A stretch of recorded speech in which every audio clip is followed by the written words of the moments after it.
Sur le territoire égyptien, il existe des sites archéologiques enchanteurs.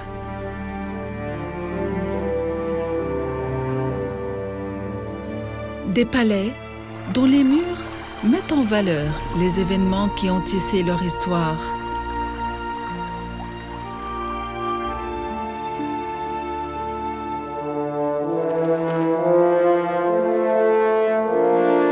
Dont l'histoire du palais de Abdin.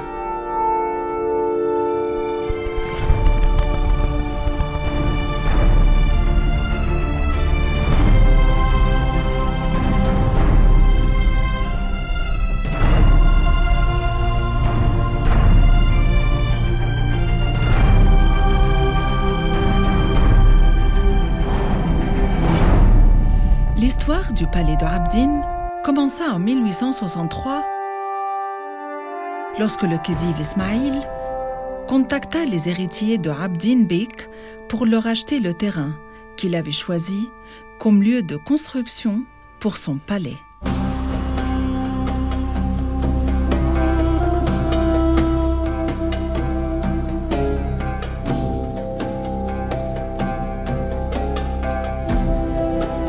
Le khedive Ismaïl procéda ensuite à la construction du palais.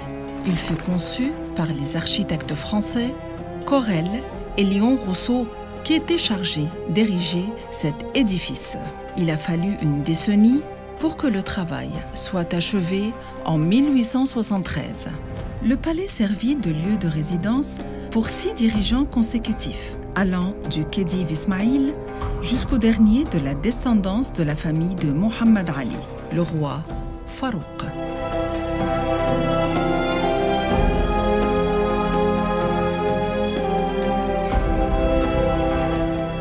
La superficie totale du territoire du palais est d'environ 25 hectares de terre, dont 5 furent consacrés aux bâtiments, alors que les 20 autres hectares devinrent un jardin somptueux, à la rare verdure tel que l'ancien figuier du Bangladesh.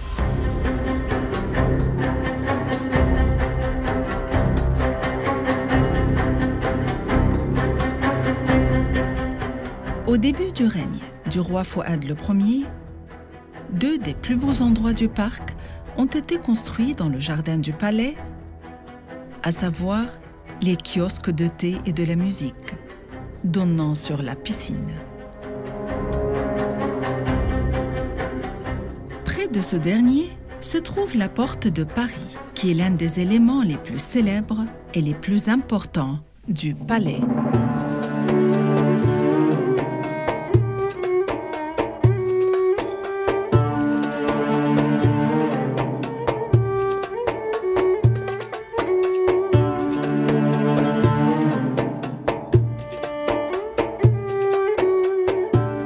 Le palais de Abdin se compose de 550 chambres, dont la salle del Salamlik, siège du trône, servant également pour les entretiens officieux et comme lieu de résidence de la famille royale, Al-Haramlik. Dès le premier instant, à partir de la porte d'entrée principale du palais, nous avons le sentiment de revivre une belle époque magique, pleine d'art, d'élégance et de sophistication, incarnée par les détails les plus minimes de l'ère à laquelle remonte cet édifice. L'emblème antique du royaume égyptien qui surplombe le hall, ainsi que les statues classiques et les colonnes de marbre qui marquent ce palais. Au bout du vestibule se trouve l'escalier des miroirs qui mène au 2e étage. La statue de la reine Marguerite d'Italie est le pivot du décor. L'escalier débouche ensuite à un couloir pour arriver à la salle du canal de Suez, la plus ancienne et la plus importante du palais. La salle renferme des toiles représentant l'inauguration du canal, dont 2 conçues par le peintre Édouard Rieux.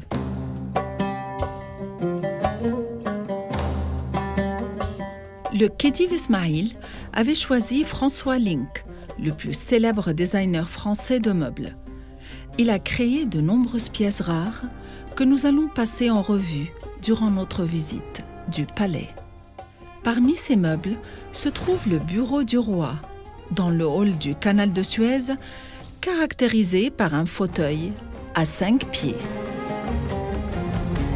Quant à l'horloge de Napoléon, ce fut un cadeau de l'impératrice Eugénie au Khedive Ismail à l'occasion de l'inauguration du canal de Suez. Passons au salon des scientifiques. C'est ici que le roi recevait les scientifiques en guise de reconnaissance et d'appréciation. Nous allons traverser 4 salons, signatures du palais, et dont le nom de chacun revient à la couleur des murs. Le premier est le salon vert, avec une cheminée en marbre, au-dessus de laquelle se trouve une horloge de fabrication française, caractéristique commune aux 4 salons. Dans le couloir, entre les salons rouge et vert, nous voyons un beau vase en sèvres coloré dont la façade en mouvement raconte l'histoire d'une querelle entre un couple. Nous voyons ici le début de la querelle, mais la fin sera réservée ultérieurement à un autre vase de sèvres dans une autre pièce. Passons au salon rouge. C'est l'un des salons les plus importants, étant donné que les invités du roi l'attendaient ici. Voici une autre pièce de l'artiste français François Link, réalisée en micro-mosaïque, inspirée par la Cité du Vatican et les monuments les plus célèbres d'Italie. Voici le salon bleu, comportant la cheminée, l'horloge et les 2 chandeliers.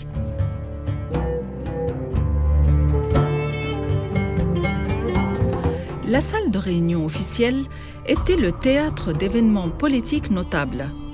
Une table ovale et 22 chaises sont ce qu'il y a de plus important dans cette salle.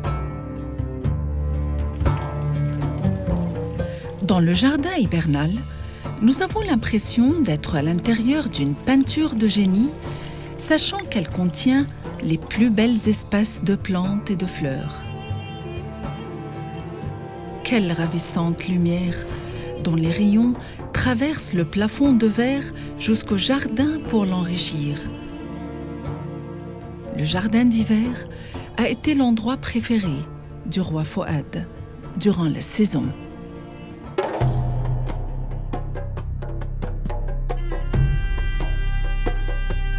Nous pénétrons à présent dans une des plus grandes et plus importantes salles du palais de Abdine, nommée en l'honneur de l'une des figures les plus imminentes de l'histoire de l'Égypte moderne, Mohammed Ali Pacha, reconnu pour être le fondateur de l'Égypte moderne.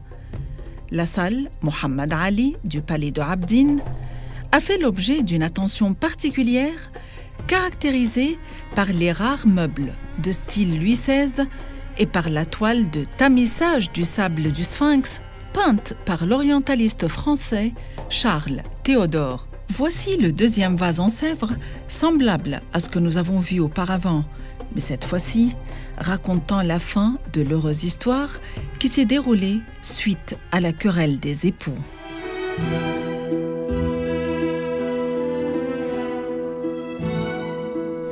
Nous quittons la salle de Mohammed Ali en direction de la principale salle à manger. C'est la première salle à se caractériser par un décor arabe, de par les meubles et les gravures islamiques. La plupart des pièces de la salle ont été fabriquées en Égypte, sous le règne de Abbas Helmi II.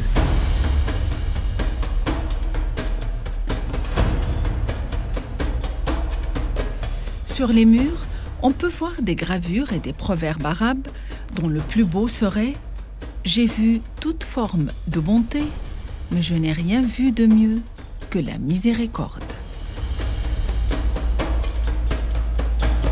De nombreuses soirées de noces de la famille royale ont eu lieu dans cette salle. C'est ici que les rois et les dirigeants d'Europe, des 4 coins du monde, ont été reçus, ainsi que des visites officielles et des banquets offerts pour l'iftar du mois de Ramadan.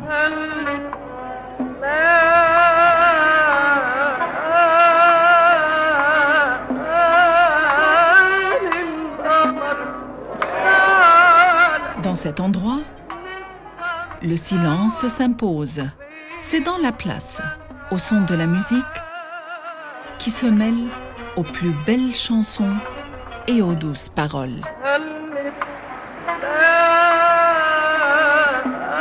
Ceci est le théâtre du palais de Abdin, dont la scène servait d'usage aux prestations de la grande Kulthum. De hauts responsables ont occupé ces chaises dorées conçues par François Link. La reine Nazli y assistait avec les princesses afin de savourer le chant et la musique.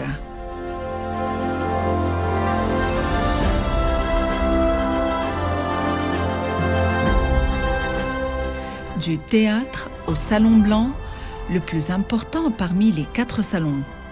C'est là où les personnalités les plus importantes du monde patientaient pour faire la connaissance du roi. Les murs de ce salon sont couverts de tapis iraniens. À cela s'ajoute un rare meuble, dont un autre exemplaire se trouve au palais de Versailles. Sur le meuble se trouve un vase de Napoléon représentant l'une de ses batailles. Ce, en plus d'un tableau rare brodé remontant au XVIIIe siècle et dont la restauration avait duré 10 ans. L'importance de la salle blanche est due à son rattachement à la salle la plus importante du palais, celle du trône.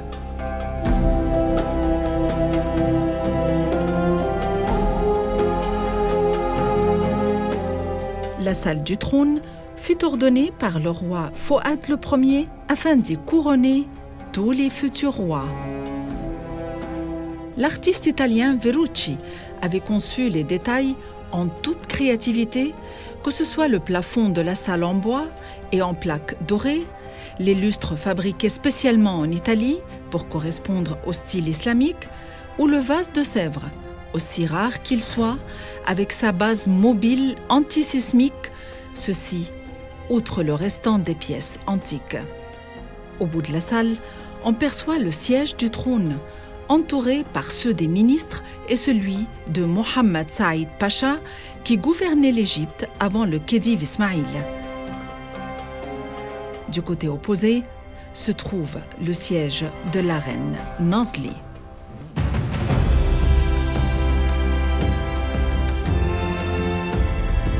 À partir de la salle du trône, nous allons parcourir un long couloir appelé « Passage de la chasse », où les murs sont particulièrement décorés par des plaques de chasse. En traversant ce long couloir, nous arriverons au salon du Khedive Ismaïl. D'un point de vue historique, ce salon est le plus ancien et le plus valeureux parmi tous ceux du palais de Abdin.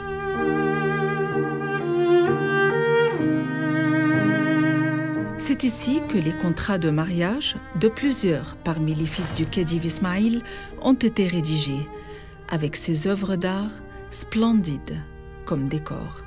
Avec le salon du Khedive Ismaïl, notre visite au sein d'El Salamlek prend fin. Entamons ensemble un nouveau voyage dans les salles de la deuxième section du palais de Abdin et ses différents pavillons.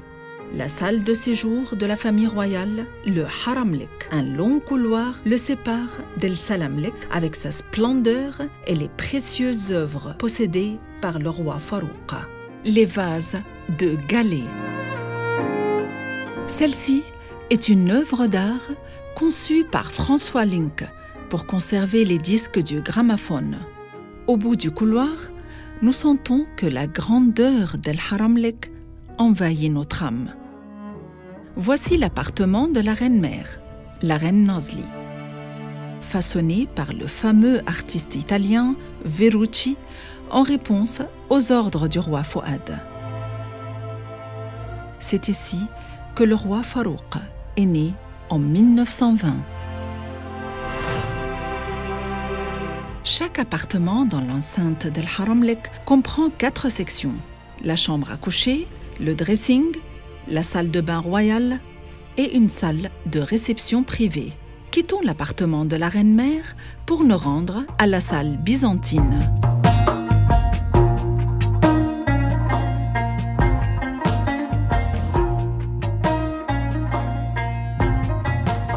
Ici se trouvent les plus beaux motifs de Verrucci. Cette salle est classée parmi les plus belles du monde. Chaque coin est une œuvre d'art conçue par Verrucci selon 3 styles différents. L'art byzantin sur les murs et les meubles, l'art copte sur quelques icônes et islamique sur les colonnes de la salle. La salle byzantine est dotée de 17 types de marbres différents dont les travaux ont duré 2 années entières. Ceci, outre les chaises, fabriquées en plumes d'autruche et une table de style byzantin consacrée spécialement aux jeux de cartes. Nous voyons partout des têtes d'animaux dont la fonction était de chasser les mauvais esprits d'après les convictions de l'époque.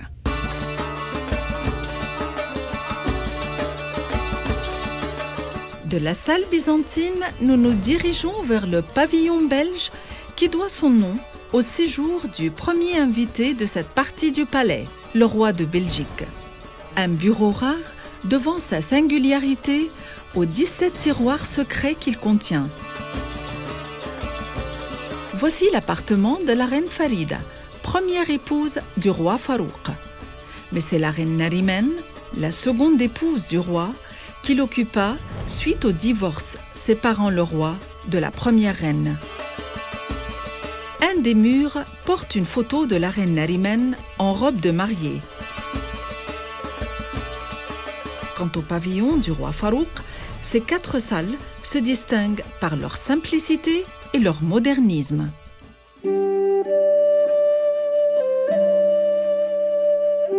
Ici, dans la salle à manger privée, la famille royale se retrouvait à des horaires fixes. Toutefois, le plafond de la salle nous incite à admirer les lettres initiales des noms du Khedive Ismaïl, du roi Fouad et du roi Farouk.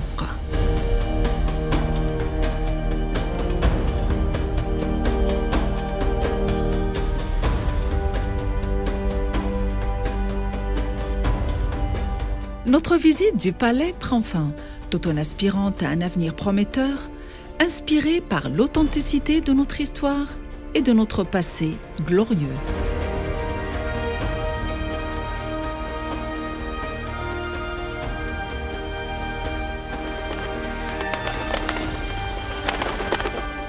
Le palais de Abdine, une œuvre de l'histoire et une inspiration pour l'avenir.